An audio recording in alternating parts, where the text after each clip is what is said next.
नमस्कार. आपल्या पुस्तक गप्पा कार्यक्रमाचे हे तिसरे सत्र. या सत्रात अवकाळी पावसाच्या दरम्यानची गोष्ट ही कादंबरी आपला विषय आहे आणि आपल्याशी गप्पा मारण्यासाठी कादंबरीचे लेखक आनंद विंकर आपल्या सोबत आहेत.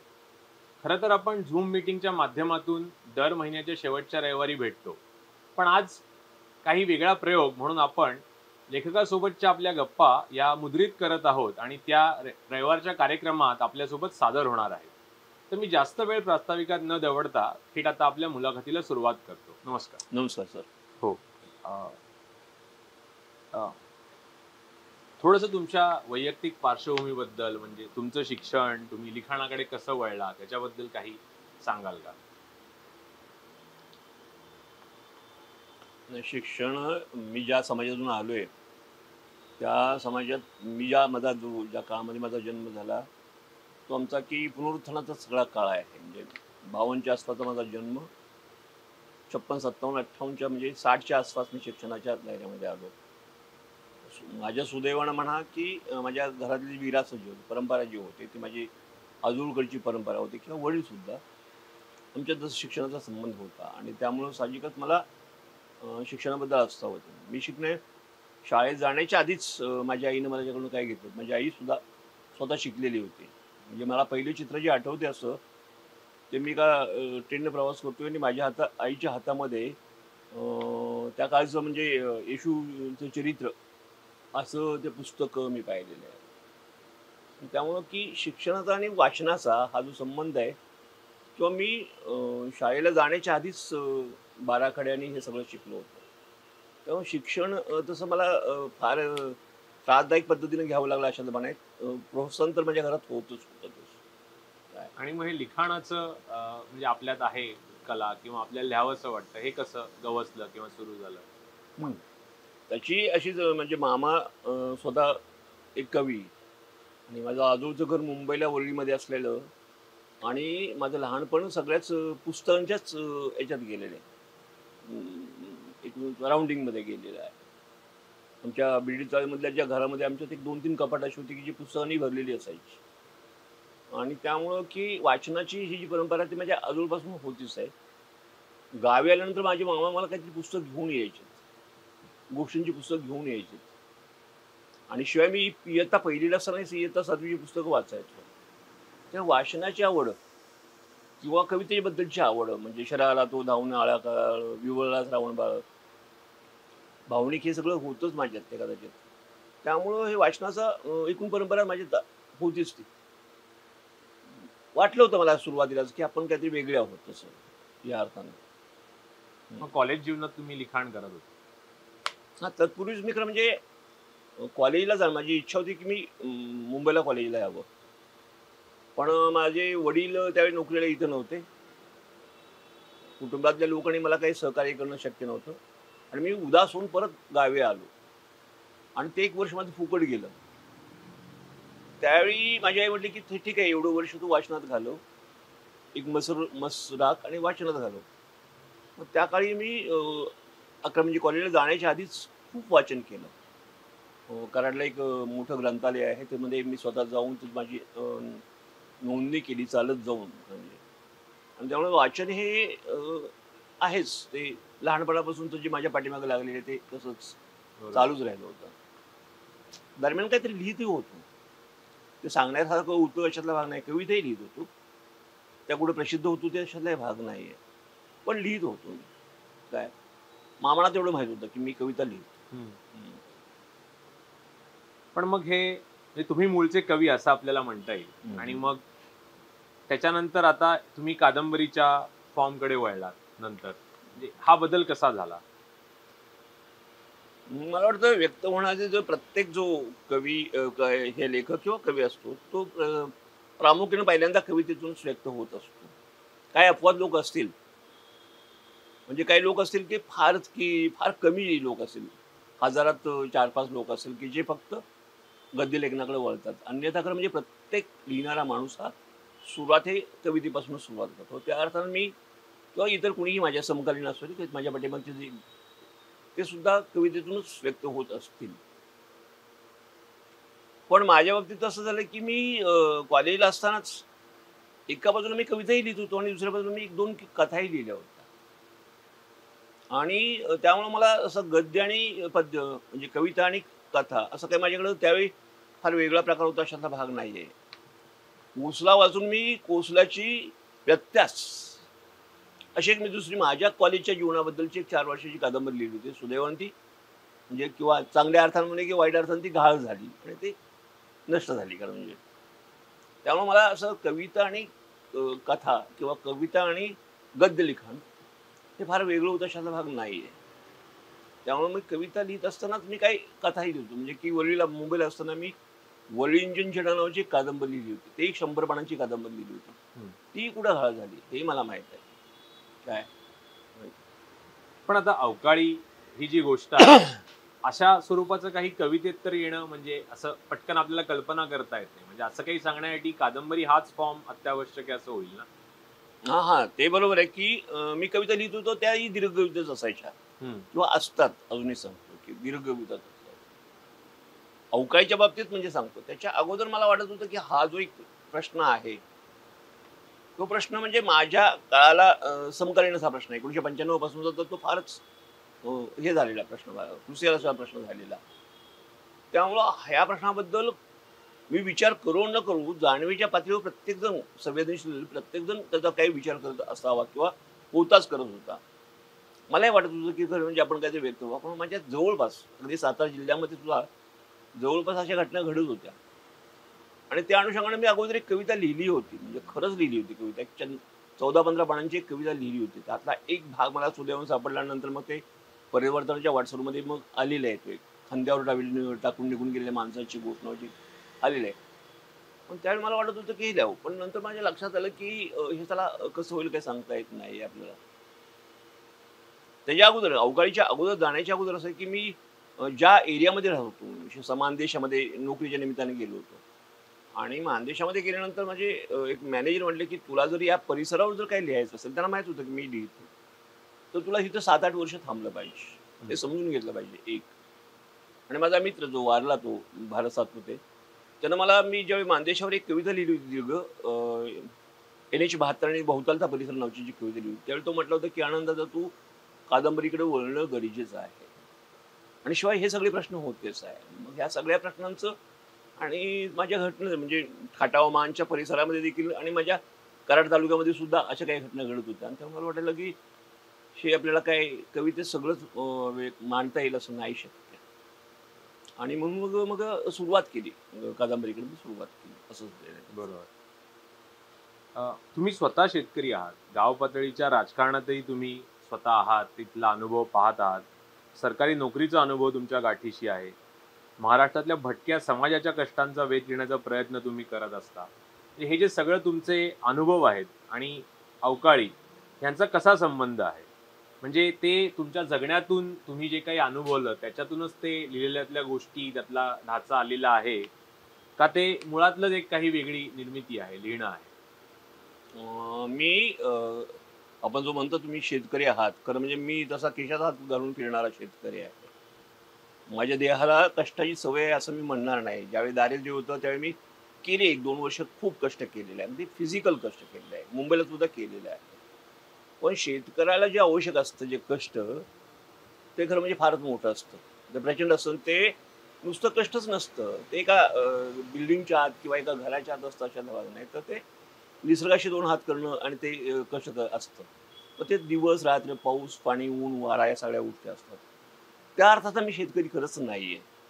पण याचा अर्थ असा नाही की जो जमीन ज्याची असते, भले काही गुंठ्यांमध्ये असू द्या, त्या अर्थाने मी शेतकरी आहेच. आणि मला शेतीचं माझा सगळा जन्मच मी एका कवितेत लिहिले सुद्धा की काही काळ सोडला तर माझं सगळं आयुष्य तसं गावातच गेलेलं आहे.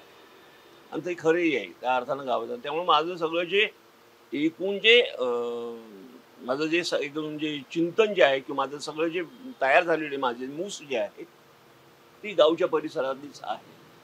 तर तो एक भाग झाला एक.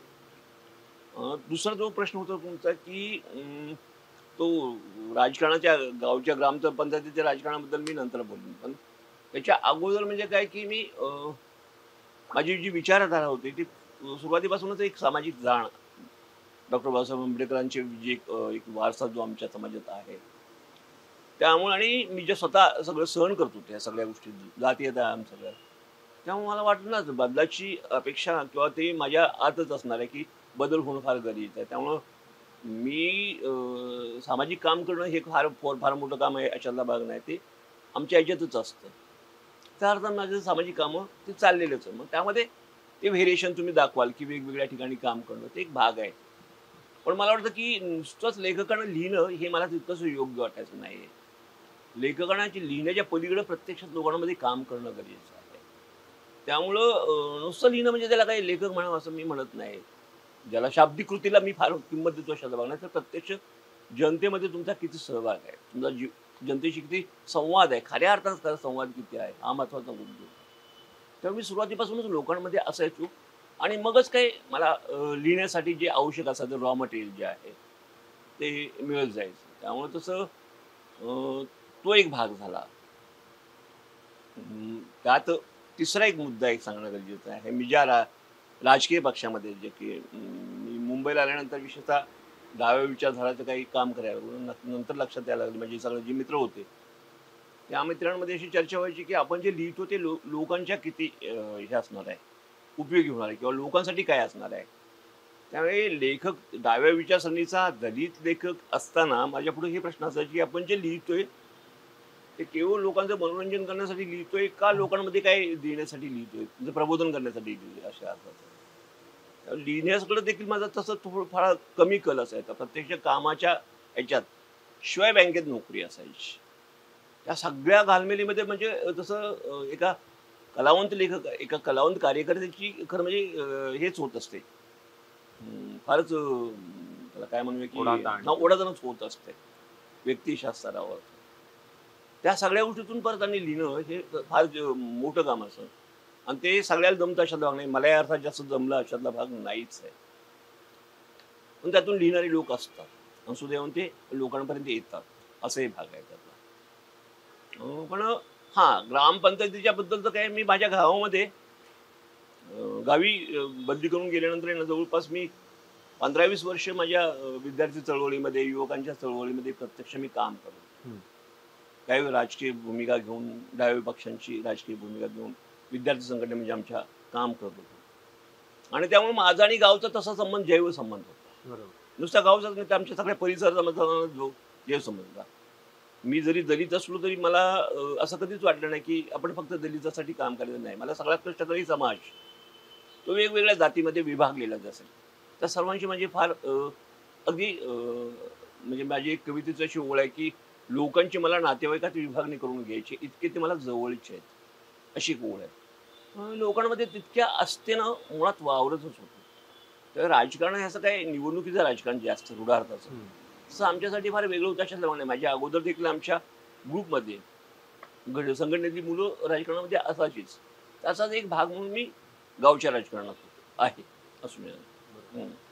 तुम्ही जो आता अशा म्हणजे कलावंतावर असलेल्या ताणाचा म्हणजे तो कुठेतरी त्याला उपजीविका करायची आहे, लिहायचं आहे, चळवळीत आहे, पण समजा हा ताण नसेल तर तो अधिक जास्त चांगलं लिहू शकेल का त्या ताणामुळेच तो जे लिहितो ते लिहितो? म्हणजे तुमच्याच बाबतीत की समजा असं नसतं, तुम्ही अधिक वेळ लिखाणाला देऊ शकला असतात तर अधिक वेगळं चांगलं लिखाण झालं असतं असं वाटतं का? म्हणजे हा फार तसा अवघड प्रश्न आहे खरं म्हणजे. हा खरंच अवघड प्रश्न आहे. पण चळवळ करणारे लोक लिहितात हे एक जमेचीच गोष्ट आहे खरं म्हणजे. आणि ते जगभरामध्ये बऱ्यापैकी माहिती असलेले लोक आहेत. म्हणजे ते डावलून लिहिणं हे मी मान्य नाही करणार. पण तो एक ताण असतोच आहे आणि त्याच्यातून कसं बाहेर पडायचं हा एक लेखकानं पद्धत हे करावा. म्हणजे सर्वांना ते जमता अशातला भाग नाहीये. काही लोकांमध्ये खूप चांगलं टॅलेंट असतं परंतु त्याला इतर गोष्टी असतात, इतर गोष्टी काही कराव्या लागतात त्यानंतर होत नाही. म्हणजे माझा एक मित्र आहे त्याचं नाव घेणं बरोबर नाहीये पण जो पुण्याला असतो तर फार मोठा एक कार्यकर्ता आहे तो. त्याच्याकडे 3-4 कादंबरीचे असे प्लॉट होते पण बिचारा तो इतर राजकीय आणि सामाजिक कामात एवढा चिंतनामध्ये एवढा गुंतला की त्याला ते नाही करता आलं. बरोबर काय असं होतं मात्र निश्चित. बरोबर काय मग आता म्हणजे तुम्ही हे आता साहजिकच मांडलंय की तुम्ही जे काही जगत होता तुमची चळवळीतली भूमिका काम ह्याचा आणि कादंबरीचा जिवंत संबंध आहेच. तरी काय असे काही विशिष्ट प्रसंग होते का याच्यामुळे ते ट्रिगर झालं लिखाण किंवा त्याच्यामुळे हे आता लिहायचंच आहे आपल्याला असं काही घडलं? खरं तर एक कादंबरी आपण लिहिणं आणि त्यावर सातत्याने चर्चा होणं, हे मगाशी मी तुम्हाला सांगितलं, की हं, मला खरं म्हणजे ते तितकंसं फारच ते कधी-कधी फारच मलाच वाटतं, की वाईट आहे ती गोष्ट. पण ही कादंबरी खरं तर मी लिहीन का हेही मला माहीत नव्हतं पहिली गोष्ट. पण ह्या ज्या घटना ज्या घडलेल्या त्या कादंबरीमध्ये घडलेल्या घटना आणि तशा पद्धतीच्या आत्महत्यासुद्धा भोवतालच्या परिसरामध्ये होत होत्या. हं, आणि त्याचा माझ्यावर एक परिणाम होतच होता, निश्चित होत होता. आणि मी म्हटलं काहीतरी आपण लिहायचं आहे. आणि मग ते मला वाटलं नव्हतं, की कादंबरी. मला वाटलं होतं सुरुवातीला कथा होईल. पण नंतर माझ्या लक्षात आलं 26-27 पानानंतर माझ्या लक्षात आलं, ही काय कथेमध्ये मावणारे काही मटेरियल नाहीये. आणि मग त्यामुळे मला ते लिहावं लागलं. त्यामुळे मी हातानंच लिहित होतो, वही आणि पेननंच लिहित होतो. त्यामुळे ते बँग करायची सकाळी, दिवसभर बँग करायची. संध्याकाळी आल्यानंतर त्या सगळ्या ह्याच्यात दायऱ्यात जायचं, कादंबरीच्या एकूण सगळ्या लिखाणामध्ये जायचं. तो एक त्रासदायक सगळा प्रकार असायचा. आणि सकाळी उठून असं बाकीचे विधी आटपून लगेच बँकेकडे जायचं. दिवसभर आणखी परत तेच चिंतन असायचं. हा फारच त्रासदायक सगळा भाग होता. पण याचा अर्थ असा नाही की मी कादंबरी लिहिली नव्हती त्याच्या अगोदर. मी फार मोठी कादंबरी त्याच्या अगोदर लिहिलेली आहे. हं, म्हणजे दस्तावेज जी माझी आता येऊ घातलेली कादंबरी जी आहे. त्यामुळे मला कादंबरी लिहिणं तर फार वेगळं होतं अशातला भाग नाहीये त्या अर्थानं. हं, ते माझ्या ह्याच्यातलाच भाग होता. सरावाचा भाग आहे. कष्टसाध्यच भाग आहे आणि मी मानतो आपट्या असू द्या किंवा श्रीना पेंडशे असू द्या किंवा इतर जे सगळे आमच्या नेमाड्यापर्यंतचे सगळे लेख किंवा अगदी कालचे अगदी आता अलीकडचे म्हणजे पठारेपर्यंतचे सगळे जे सर आहेत, या लोकांनी जे लिहिलेलं आहे त्या अनुषंगानं बघायला तर मी काहीच सस्तं सुद्धा नाही म्हणजे कसपाट सुद्धा नाही लिहिलेलं. त्यामुळं ते त्यासाठी कष्टच लागतं. हं. मगाचा तुमचा जो मुद्दा होता की जर वेळ मिळाला आणि व्यसन मिळाला तर खरं म्हणजे चांगले लेखक होतातही, तसंही होतात. चांगलं होत नाही त्याच्यातला भाग नाही. पेनिशेसारखा माणूस असतो किंवा त्याच्या अगोदरचे मनापासूनचे असो जे आमचे अण्णाभाऊ साठेसारखा माणूस फार कमी शिकलेला, हं, परंतु जेवढं अनुभवलं तेवढं सगळं लिहिलं असं मला वाटतं कधी कधी. एवढं मर्यादित आयुष्यामध्ये जेवढं हं. तसं ती खूप मोठी विरासत आहे तशी. अर्थात अण्णाभाऊ त्यांची चळवळीचा देखील आणखी संबंध हा आणखी ॲडिशनल भाग आहे. बरोबर, आणि असे लेखक आहेतच. मगाचा मुद्द्याशी बोलायचं. बरोबर. मग हे बँकेतली नोकरी सांभाळून नंतर लिहिणं हे हं. सगळं किती काळ म्हणजे किती दिवस असा महिना हे कालावधी होता आहे कादंबरीचा? पहिला खरडा म्हणा किंवा सगळा एक मूळ फॉर्म पूर्ण व्हायचा? हं. अं, लिहिलं एक 26-27 पानं मगाशी सांगितलं तुम्हाला लिहिली आणि नंतर माझ्या लक्षात आलं की आपल्याला लिहिणं गरजेचं आहे. सुदैवानं त्याच वेळी परिवर्तनाचा वाटा सोडून माझा जो अंक जो आहे, हं, तर मी अभयला ही माझी पहिल्यांदा जी लिहिलेली तो खरडा पाठवला त्याला आवडला आणि तो म्हणला की "चल तू लिहित राहा, आम्ही छापत राहू." आणि त्यामुळे एका झपाट्यानं ते होत राहिलं. जवळपास सलगच मी लिहायला लागलो मग ते. पण ते 6-7 महिन्याचा एक दायरा होता. शेवटाकडे येताना मात्र मी फार माझी घालमेल झाली, घुसमट झाली असं म्हणूया की नाहीच मला समजत नव्हतं शेवटी काय त्या कादंबरीचा होईल हे मला माहीत नव्हतं. तो मुळातच एक जेमतेम 5 दिवसाचा अवकाश आहे सगळा. हं. बरोबर. आणि 5 दिवसाच्या अवकाशामध्ये 153 पानांचं ते सगळं लिखाण आहे. तर शेवटाकडे येताना मला जरा म्हणजे खूपच त्रास झाला होता, की मग ते कसं जायचं हा मला फार मोठा पेच होता. आणि त्यावेळी मी थोडासा थांबलो होतो. आता शेवट काय परिवर्तनाच्या वाटचालीमध्ये देखील आला नाहीच आहे. ओके. त्यामुळे त्याच्या अगोदरचेच काही भागरेषेस आलेले आहेत. काय तेवढा हा सगळा जर काळ बघाल तर एक 7-8 महिन्याचा काळ आहे. पण त्यानंतर आहे ना कादंबरी ज्यावेळी मी दिली म्हणजे त्यावेळी लोक वाचतच होते. ती प्रकाशित होत असल्यामुळं, मासिकात येत असल्यामुळं वाचतच होते. आणि त्याच वेळी काळसेकरांनी म्हणा किंवा इतर काही मित्रांनी, गवसाणी सुद्धा स्वतः फोन केला होता. आणि त्यांना आवडत होता हा सगळा प्रकार. आणि मग काळसेकर म्हटले, "ते सगळं एकदाच आण आणि आमच्याकडे देऊन टाक." नंतर मात्र त्याच्यात फार मोठ्या मला त्रुटी वाटायला लागल्या. हो. जे लिहिलं होतं त्यामध्ये त्रुटी वाटायला लागल्या. आणि मग मात्र माझ्याकडनं लिहून घेतलं. लोकवाङ्मयामध्ये माझे म्हणजे काळसेकरांपेक्षा मला अधिक ज्यांनी माझ्याकडनं ह्या कादंबरी संस्करण जे केले, त्यामध्ये पहिले ग्रस्त आहेत स्वतः हे जयप्रकाश सावंत. त्यांनी माझ्याकडनं लिहूनही घेतलं परत आणखी, की आनंद हे लिहिणं गरजेचं आहे. मग ते शुद्ध लेखनाबद्दल मी तुम्हाला काही इथं सांगत नाही. पण ते खूप चुका झाल्या होत्या त्यामध्ये.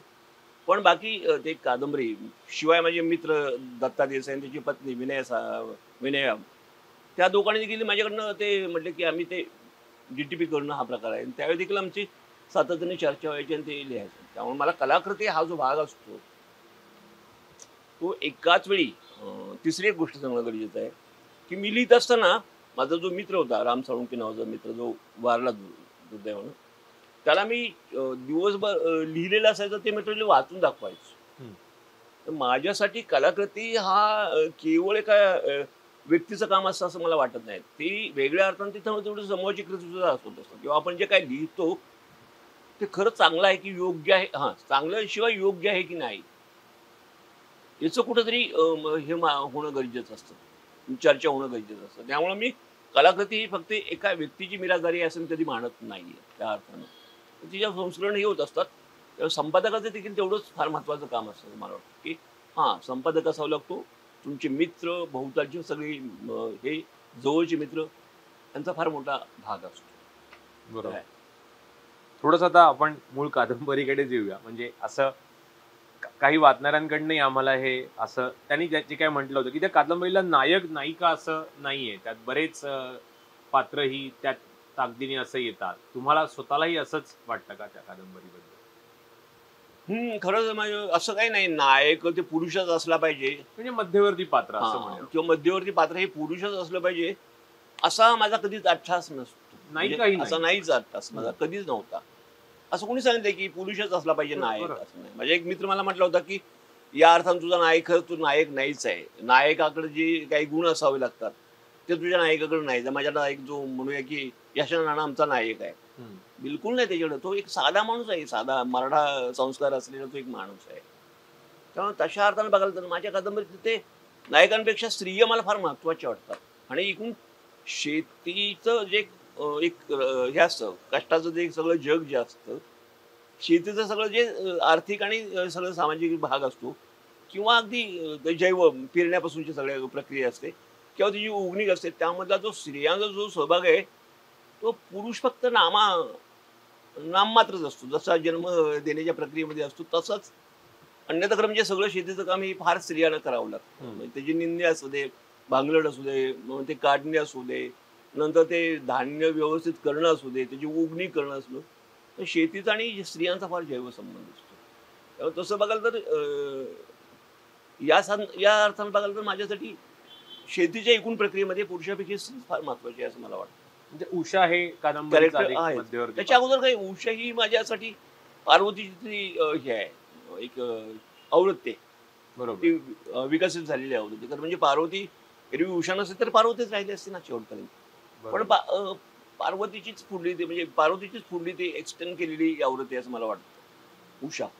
बरोबर. म्हणून मग तुम्ही ते पार्वतीच्या म्हणजे आता थोडा रसभंग करणारा मुद्दा होऊ शकतो की म्हणजे नेमकं तिचं काय घडलं याच्याबाबत एक संदिग्धता असणाऱ्या काही ओळी ज्या येतात की तुम्हाला असं नव्हतं करायचं त्या पात्रासोबत पण असं झालं, हे म्हणूनच आलं का की आता उषा हे पात्र नाही नाही त्यासाठी नाही यार. कारण म्हणजे ही जी घटना आहे विशेषतः आत्महत्येची जी घटना आहे तर स्त्रिया खरंच आत्महत्येला फार सामोरे जातात. तशाच भागात फार अगदी अत्यंत टोकाला गेल्यानंतर स्त्री याचा अर्थ असं नाही की स्त्री आत्महत्याची धमकी देत नाही अशा धमक्या खूप देतात पण स्त्रिया खरंच आत्महत्या करत नाही. ती चांगलीच गोष्ट आहे, अर्थात करत नाही ती चांगली गोष्ट आहे.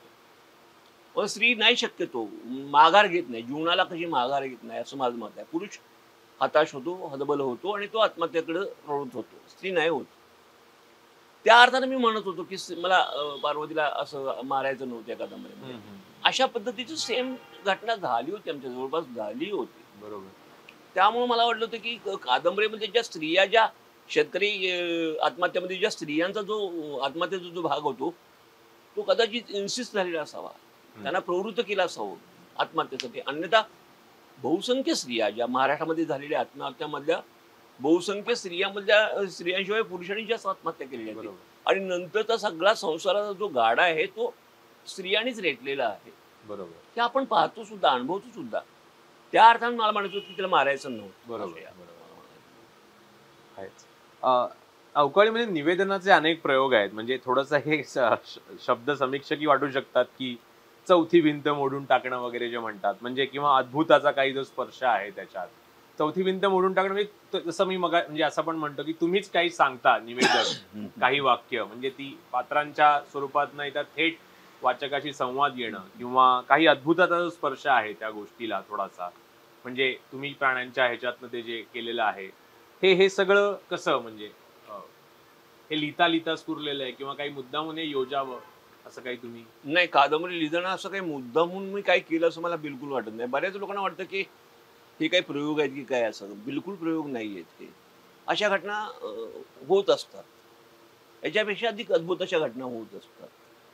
शिवाय जी कादंबरीचा एकूण जो सगळा अवकाश आहे मृत्यूच्या अनुषंगानं, प्रेतांच्या अनुषंगानं, त्या अद्भुततेचा पदर येतच असतो. आपण कितीही भौतिक अर्थाने किंवा एकूण वैचारिकदृष्ट्या जर आपण विज्ञानवादी असलो, तर देखील त्या एकूण जो माहोल तयार होत असतो, त्याचा एक परिणाम असा होत असतो. विशेषतः कादंबरीमध्ये एक प्रेत, यशा नावाचं जो प्रेत आहे आणि तिथं त्या 2 मुली आणि तो मामा आहे. ही जी सगळी घटना आहे ती आज सुद्धा मला ते तसं त्रासदायक ती घटना असते ना. एक बरोबर. प्रेत असणं आणि नंतर घरात जास्त माणसंही नसणं ही तशी त्रासदायक गोष्ट आहे. हा अद्भुततेचा पदर मी काय जाणीवपूर्वक केला अशातला भाग नाहीये. हा जो मॅजिक रिअलिझम हा जो शब्द उच्चारतात ना, तो मला वाटत नाही कुणी जाणीवपूर्वक करतो अशातला भाग नाही. ते एक सामाजाचं एक ते जगच असतं एक असंच असतं जग. ते ते विज्ञानाशी संबंधित असू द्या किंवा त्यातल्या बिलीफशी, त्या श्रद्धा, अंधश्रद्धेशी संबंधित असते ते सगळं जग आहे त्याचा भाग येत असतो. त्या लेखकाच्या ऐकून याच्या वक्तव्यातून होत असतो. त्यामुळे त्यासाठी काही वेगळे प्रयोग करावे लागतात असं मला कधी वाटत नाही. लेखक अशी वेगळे प्रयोग करणारे लेखक मला फारसा आवडतात अशालाही भाग नाही. सहज होऊन जातं ते सगळं. काय भाषेबद्दल काही जाणीवपूर्वक निर्णय घेतले होते का म्हणजे निवेदकाची भाषा बऱ्यापैकी प्रमाण मराठी आणि पात्रांची स्थानिक असं काही म्हणजे हे पोचावं लोकांपर्यंत अधिक लिखाण म्हणून असं काही करायला लागलेलं का खरं तर माझी भाषा ही लेखकाची भाषा ही कुठल्या लेखकाची त्याचीच भाषा असते मुळात. तिच्यावर खूप संस्कार झालेले असतात. एका बाजूला ते त्या बोलीभाषेचे संस्कार असतात. दुसऱ्या बाजूला ज्या परिवेशातून लेखक तयार होत असतो त्याचा एक संस्कार होत असतो. त्यामुळं ती जी भाषा असते ती लेखकाचीच भाषा असते. माझ्या अगोदरची सगळी जी धुराणे आहेत त्यांचीच भाषा असते. आपण उगा म्हणतो की ही सातारी बोले किंवा काय. आज जर बघाल तर मानदेशातमध्येही बोलणारी जी बोलीभाषा आहे किंवा आमच्या सातारा भागामध्ये बोलली जाणारी भाषा आहे तशी फार वेगळी असते. तिच्यावर लेखकाच्या एकूण सगळ्या संस्काराचे भाग असतात. आणि त्यामुळे एक भाषा, नवीन भाषा तयार होत असतो. लेखक स्वतःची देखील एक वेगळी भाषा तयार होत असते. कादंबरीमध्ये तुम्हाला हा मुद्दा आहे की हा कबूल आहे की कादंबरी मग बोलताना जो नायक बोलतो, जो हा निवेदक जो बोलतो तो नागर भाषेमध्ये जवळपास जाईल असा बोलतो आणि इतर ज्या सगळ्या घटना असतात ते साहजिक होतच. ते असं होत नाही अशाला ते साहजिक होणंही गरजेचं असतं. त्यामुळे त्यासाठी वेगळं काही प्रयत्न केले होते अशातला भाग नाही. तुम्हाला त्या परिसरामध्ये मात्र एकजीव, मागाशी म्हटला जो शब्द आहे, तुम्हाला त्या सगळ्या भोवतालशी तुम्हाला एकजीव व्हावं लागतं. भाषा ही लेखकाला अवगत होण्यासाठी सुद्धा त्या परिसरात आपण बीज जसं मातीमध्ये मिसळतं तसं लेखकांना देखील स्वतःला त्या सगळ्या परिसराशी एकजीव स्वतःला करून घ्यावं लागतं. त्यामुळे ती कदाचित थोडीशी आपल्याकडे येते. जसं की माकड जमिनीखाली उतरतं आणि ते पाला घेते. सगळंच काय त्याला शक्य असतं नाही. लेखक थोडंसं घेतो उचलून आपल्याकडे जे काय असतं ते एकूण सामाजिक संचित जे आहे ते त्यातलं. मग कादंबरीबद्दल प्रतिक्रिया कशा कशा मिळतात आणि मग त्यात असं काही शहरी ग्रामीण असा काही फरक असतो का काही उल्लेखनीय प्रतिक्रिया काय कादंबरी खरं म्हणजे मला म्हणजे थोडी कल्पना होतीच ही कादंबरी फार तशी चर्चा होईल आणि झाली तशी चर्चा. आज 2011 12च्या आसपास ती कादंबरी आली आणि आज 2021चा काळ आहे. 10 वर्षाच्या दायऱ्यामध्ये जर बघाल तर तिच्या एक 5-6 ओळी तिथं त्या सहज खपलेल्या आहेत. बऱ्यापैकी लोकांनी वाचली सुद्धा ती कादंबरी आहे.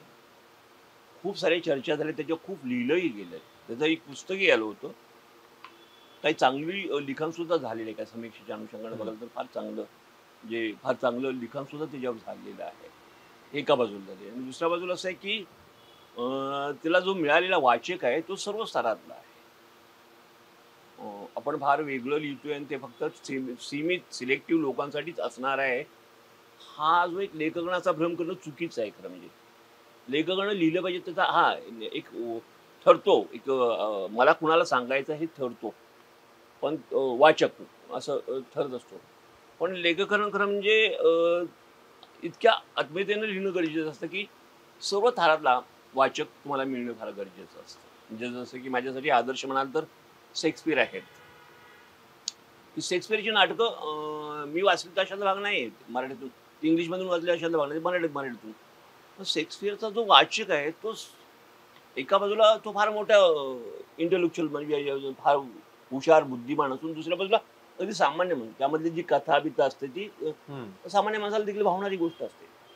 लेखकाचं लिखाण हे असं असणंही गरजेचं असतं, की ते सर्वांना हे करणारं असलं पाहिजे, ग्रासून घेणारं असलं पाहिजे. ते सर्वांना जवळ करणारं असलं पाहिजे. ते सीमित लोकांना करत असेल तर मला नाही वाटत तो लेखक फार मोठा यशस्वी झालाय, असं मला फार वाटत नाही. पण काही लक्षात राहिलेल्या प्रतिक्रिया असं काही तुम्हाला विशेषत्वाने माझ्या प्रतिकूल अनुकूल कसंही? नाही, माझा जो मित्र मगाशी मी सांगितलं जो म्हणजे की असं एक माझा मित्र म्हटला की मला तू जे लिहितो तो सगळा जो परिसर आहे त्या परिसरामध्ये फार एखादी मोठी नदी किंवा विहीर आहे का? तर म्हणलं नदी असते पण ती फार उन्हाळ्यात फारसं वाहत नाहीये आणि फार 3-4 महिने फक्त वाहते. विहिरी असतात त्या खोल असतात पण पाणी असतं अशातला भाग नाही. म्हणलं हे का असं तू विचारतोस? म्हणलं तसं नाही रे. तू हे जे यशानंद आणि पार्वतीला जे मारलेस ना ते मग या पुढे देखील कशाला ठेवतोस? त्यांना देखील मारून टाकणार. तू काही कॅरेक्टर मारण्याच्या पाठीमागे लागलायस की काय? तर तसं काही नाही खरं म्हणजे. अशाही प्रतिक्रिया झालेल्या आहेत. काय म्हणजे ती फारच कादंबरी हां, प्रतिक्रिया आहे. फारच हे होतं. पण मला खरंच कादंबरीमध्ये कोणाला एखाद्या पात्राला मारणं हे फार चांगली गोष्ट असते. लेखकाला सुद्धा फार त्रासदायकच गोष्ट असते ती तितकीच जेवढी की वाचकाला जेवढी असते तेवढीच लेखकाला असते. पण कादंबरी वाचून माणसं रडणारे आहेत. म्हणजे काही मित्र तर अगदी मोठे लेखक सुद्धा मला म्हटलेत, की सकाळी 7 वाजता फोन करणारे लेखक आहेत माझ्याकडे. फार मोठे लेखक आहेत. मला आदरणीय आहेत, माझे मित्र आहेत. त्यांनी रात्रभर कादंबरी वाचली होती आणि सकाळी 7 वाजता त्यांनी मला फोन केला होता. अशी लोकं आहेत. किंवा दुसरा एक वाचक आहे विशेषतः कर्णिकांचं नाव घेतो, सुनील कर्णिकांचं. की ते म्हणले, की मला एक पाण्याच्या पलीकडे नाही जात ही कादंबरी आनंद ही वाचताना मला त्रास होतोय. कादंबरी वाचताना मला त्रास होतोय. म्हणजे माझी आदरणीय रंगनाथ पठारी म्हटले होते, की आनंद म्हणले, ही कादंबरी रिलीफ मिळण्यासाठी मी शोधत होतो. कुठल्या काळानंतर मला थोडी रिलीफ मिळेल. एका एका सगळ्या दायऱ्यातून जात असताना. मग ज्यावेळी दिलपाचं पात्र येतं त्यावेळी थोडा रिलीफ मिळतो काय असं मला वाटायला त्या कादंबरीत. अन्यथा म्हणजे रिलीफ सुद्धा मिळत नाहीये बरोबर. वाचकाला. अशा पद्धतीचे आलेले आहेत. म्हणजे एखादा मिलिटरीमॅन सुद्धा ते आस्थेने वाचलेलं आहे. एखादा नुकता वाचायला शिकलेल्या माणसाने देखील ती वाचली आणि त्याला खूप आवडलेले आणि त्याचवेळी फार मोठ्या वाचकाने देखील वाचून त्यांना ते आवडलेले आहे. काय त्यामुळे मला वाटतं कादंबरीचं हे यश बऱ्यापैकी चांगलं यश आहे. ती अजूनही लोकांना वाचनीय वाटते ही चांगली गोष्ट. पण मग ते जे एक लेखक म्हणून त्याला सन्मान, पारितोषिक असा जो एक सगळा भाग असतो त्याच्याबद्दल काय कादंबरीचा प्रवास होता? खूप मिळालं. पुरस्कार जर म्हणाल तर खूप मिळाले आणि ते सगळेच मिळाले अकादमी सोडून द्या. पण बाकी सगळेच पुरस्कार तिला मिळालेले आहेत. फक्त मला वाटत होतं की ती इंग्रजी सोडून द्या पण माझ्या रिजनल भाषेमध्ये ती जाणं फार गरजेचं होतं असं मला वाटतं. ज्या कादंबरीच्या प्रकाशनाला ज्या बाई आल्या होत्या दामले मॅडम अशा ज्यांनी हिचा अनुवाद केलेला आहे. टोनी मुरिसनच्या सावरचा अनुवाद केलेले आहेत. त्या दामले मॅडम ज्या होत्या त्या म्हणत होत्या की ही कादंबरी इंग्रजीत तर जाणं गरजेचं आहे पण त्याच्या पलीकडे जाऊन जर बघाल तर ही भारतीय वेगवेगळ्या भाषेमध्ये जाणं गरजेचं. ती खरं म्हणजे ती थोडीशी उणीव आहे. सुदैवाने ती फक्त कन्नडमध्ये गेली पण अजून इतर भाषामध्ये जाणं गरजेचं झाली नाही त्या अर्थानं.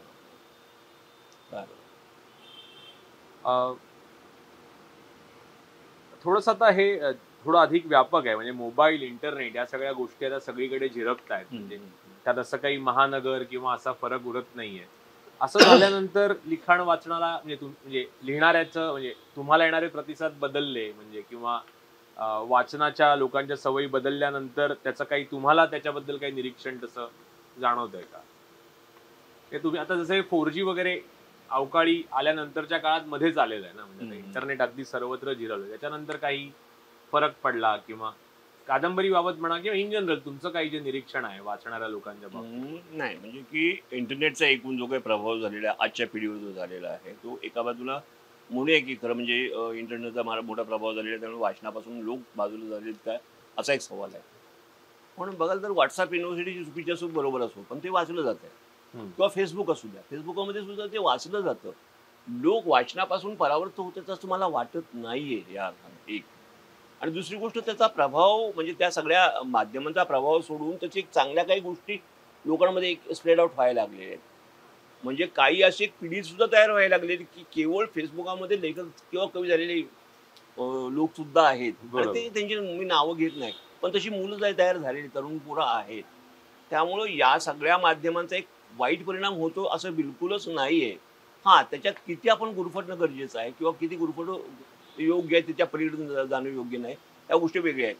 पण आजच्या काळामध्ये जर बघाल ना तर मला वाटतं की मागे एकदा मी बोलले होते म्हणजे 743 लेखक बोलले होते की एक आवृत्ती संपायला जवळजवळ 15-20 वर्ष लागली.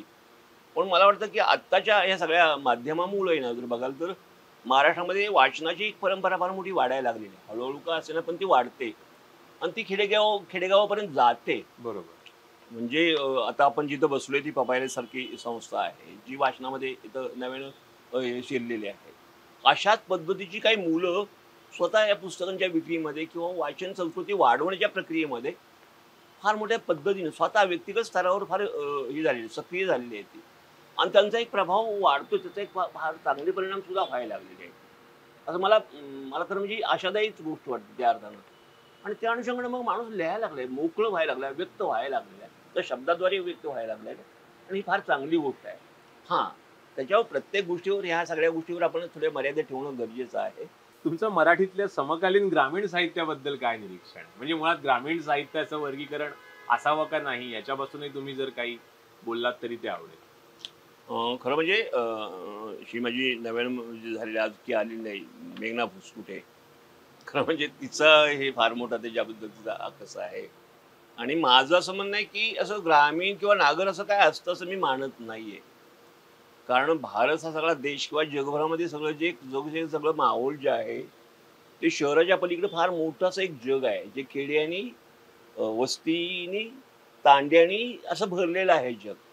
त्यामुळे उगाच तुम्ही हा जो शहराचा जे अवडंबर माजवता तशा पद्धतीनं काही नाही आहे की शहरामध्ये लिहिणारा नागर लेखक आणि गावामध्ये लिहिणारा ग्रामीण हा शब्दच मला फार अपमान इन्सल्टिव्ह वाटतो खरं म्हणजे. तर तसं काही नाही असं मी म्हणतो कारण सगळं जगच आपलं सगळं जग भारत हा देशच मुळात खेड्याने तयार झालेला आहे. तेव्हा असं काही नसतं. हां भाषेच्या अनुषंगा बघाल तर प्रत्येक 15 मैलाच्या दायऱ्यामध्ये भाषा ही बदलत जाते.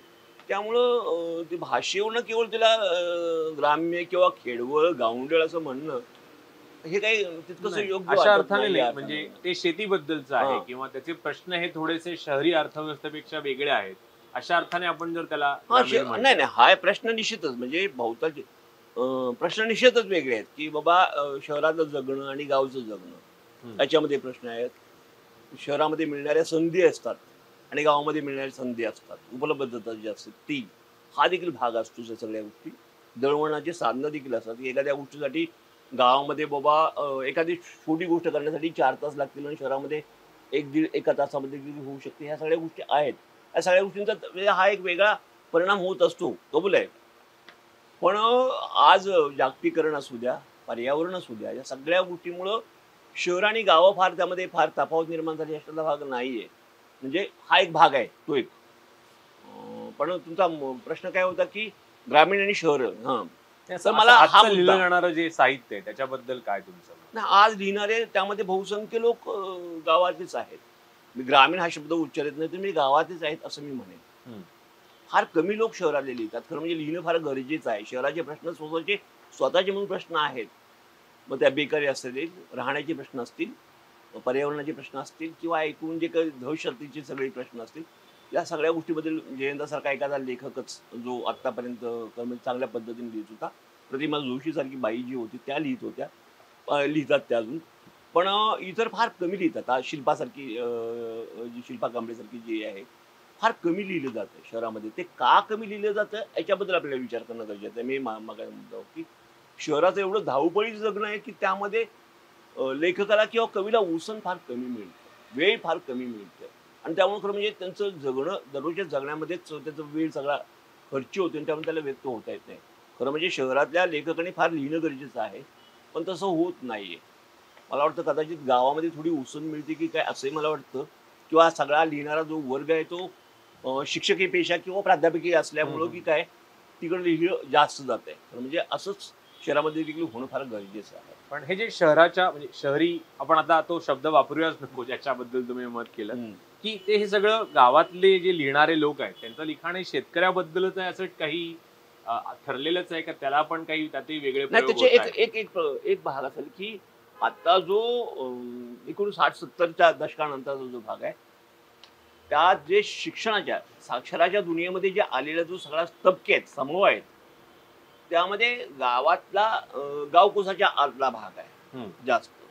त्यामध्ये बहुतांश असा की शेती करणारा समाज जो आहे, बहुजन समाज जास्त आहे. त्यामुळे साहजिकच जो लिहिणारा जो आहे, संवेदनशील बनणारा जो समूह असतो तो जो शिक्षित असेल तोच बनण्याची शक्यता असते. त्यामुळं साहजिकच शेतीशी संबंधित असणारा जो एक घटक आहे, त्यामध्ये मराठा समाज असेल किंवा इतर भोवतालचे सगळे जे समाज असतील, त्यामुळे ते शेतीच्या अनुषंगाने लिहायला. याचा अर्थ असा नाही की शेती आणि शेती भोवतालचे असंख्य जे जे वेगवेगळे भाग आहेत त्याच्याबद्दल लिहिणारे बहुत हे आहेत, पण अजून शिक्षणाच्या दायऱ्यामध्ये ते येतच नाहीत ना. भटके विमुक्त जे लोक आहेत हम्म. त्यांचं जगणं ते अजून त्यांना लिहिता वाचताच येत नाही.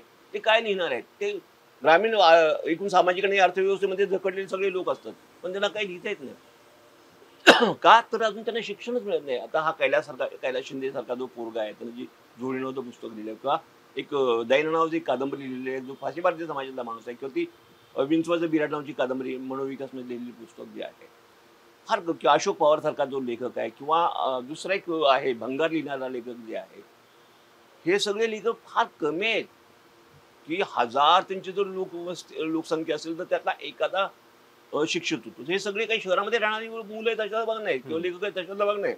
ते ग्रामच्या ह्याच्यात आहेत. आज आता ठीक आहे शेतीच्या अनुषंगाने लिहिणारे, कारण का तो शिक्षित जास्त झालेला आहे, बरोबर. संवेदनशील जास्त झालेलं आहे, त्यामध्ये प्राध्यापक देखील झालेले आहेत, त्यामुळे ते लिहितात. येणाऱ्या काळामध्ये हे सुद्धा लिहिण्याची शक्यता आहे की ते वाढतील, बरोबर. हे लोक सुद्धा वाढतील.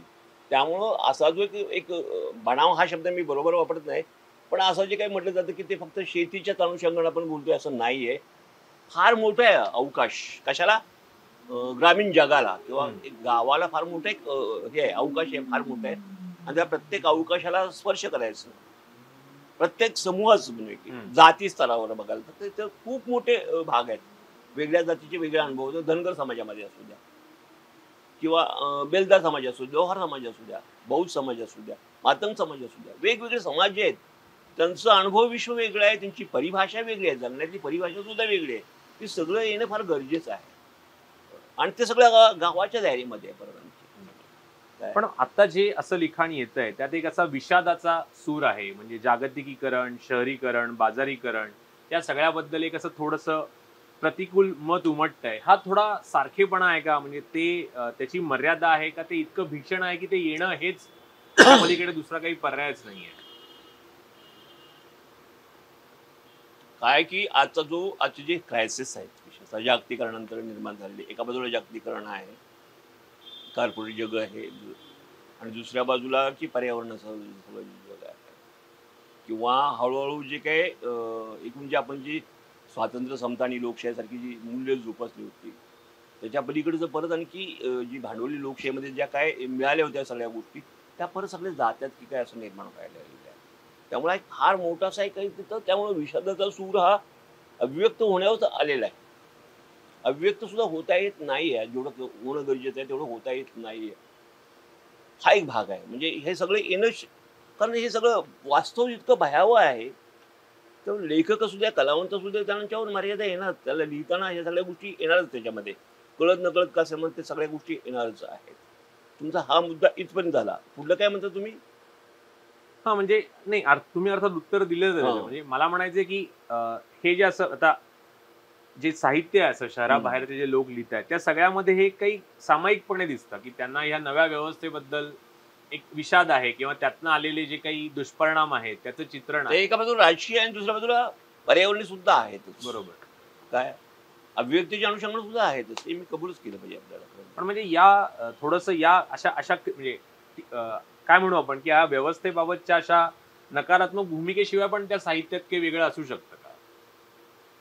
हां, त्याला म्हणजे काय माहिती का, हे आशादायी होण्यासाठी उगाच नुसतं फेक आशावाद निर्माण होणं, त्याच्या प्रत्यक्ष तुमचा लोकांमध्ये सहभाग असणं गरजेचं आहे. लोकांमध्ये काम असणं गरजेचं आहे. हं.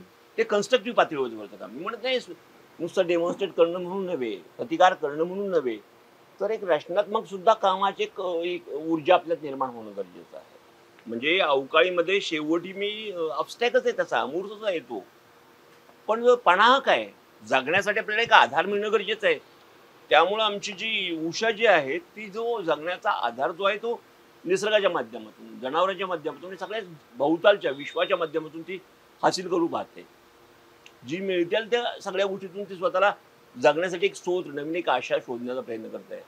तसा आपल्याला आजच्या पिढीला ही जी ऊर्जा मिळणं गरजेचं आहे, ती ऊर्जा एका बाजूला चळवळीतून आहे, पण दुसऱ्या बाजूला तुमच्यात देखील एक अशी क्षमता असणं गरजेचं आहे की रचनात्मक असं काहीतरी असणं गरजेचं आहे. सातत्याचं रचनात्मक काहीतरी काम करणं गरजेचं आहे. त्याशिवाय ही ऊर्जा येणं शक्य नाही आहे.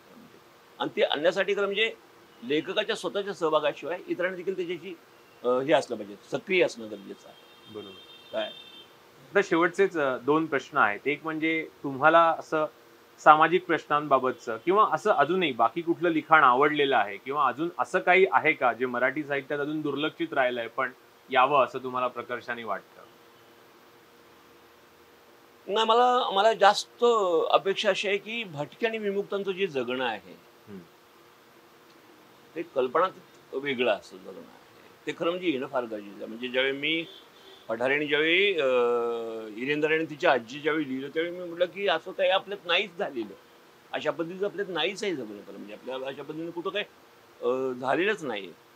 तशा पद्धतीने जर बघाल तर त्यांचं जीवन हे अतिशय फार एका बाजूला कष्टप्रद आहे, दुसऱ्या बाजूला तुम्हाला म्हणजे मनोरंजन हा शब्द मागे मी एका समीक्षेच्या अनुषंगाने बोललो होतो की दलित साहित्याचं वेगळेपण असं आहे की केवळ अनुभवाचं विश्व वेगळं आहे म्हणून त्याचं वेगळेपण आहे असं म्हणायचं. ते लोकांपर्यंत येणं फार गरजेचं असतं. ते समजणं गरजेचं की अशा पद्धतीने माणसं जगत असतात. त्यामुळे अशा पद्धतीनं भटकेने विमुक्त किंवा एकूण सगळा जो पलिकाभाईचा जो समूह आहे ते जगत असतात, ते येणं फार गरजेचं आहे असं मला वाटतं.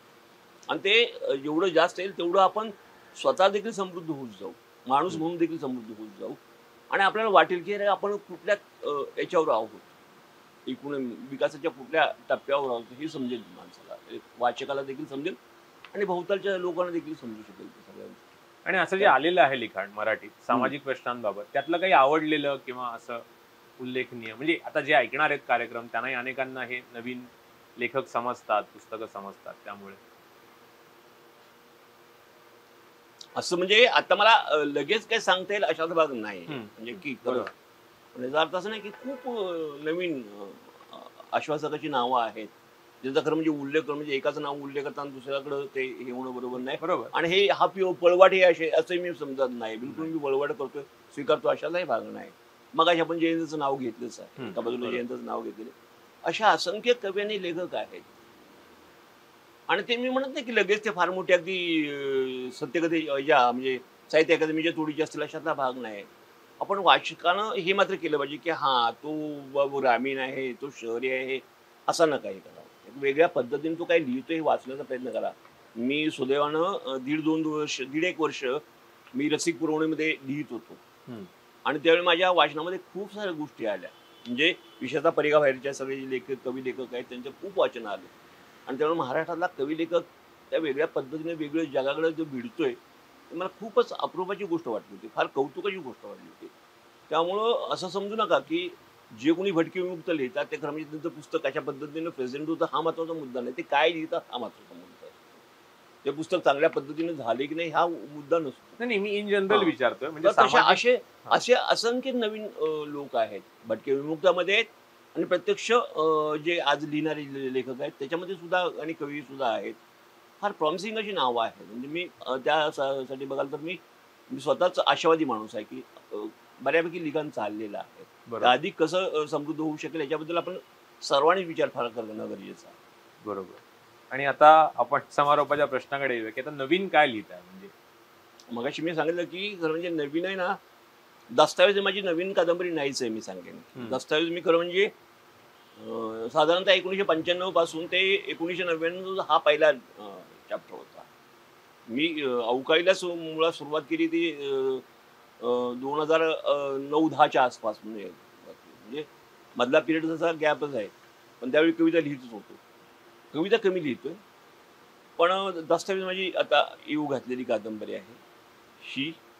शिवाय आत्ताच्या सगळ्या दायऱ्यामध्ये मी म्हणत होतो की दरम्यानच्या काळामध्ये मी म्हणत होतो की तुमचे हे दस्तावेज म्हणजे अवकाळीचा पुढला भाग लिहावा. तसा मी प्रयत्न करतोय, निश्चित करतोय. एक 200 पानं झाली त्याची.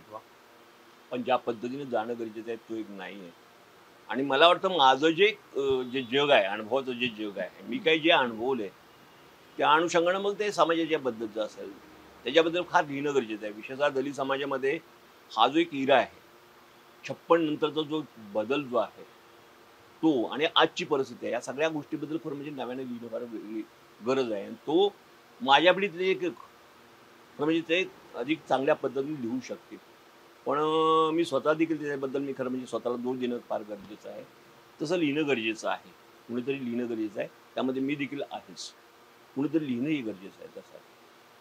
चालेल. म्हणजे आता बऱ्याच एक्साइटिंग गोष्टी आहेत या नवीन प्रोजेक्ट बाबतच्या. चालेल. धन्यवाद. थँक्यू. आम्ही अवकाळीबद्दल सगळंच काही विचारू शकलो असं मला वाटत नाही. ती कादंबरी मुळातनं वाचण्यासारखी आहे. त्यांनी ते काय आहे याचा अनुभव वाचकांनीच घ्यावा असं आहे. ज्यांनी वाचलेलं आहे त्यांना मुलाखतीतनं बरंच काही नवं मिळेल. ज्यांना वाचायचं आहे त्यांना त्याच्यासाठी चांगले असे क्ल्यूज मिळतील असं वाटतं. आणि इथे थांबतो. नमस्कार.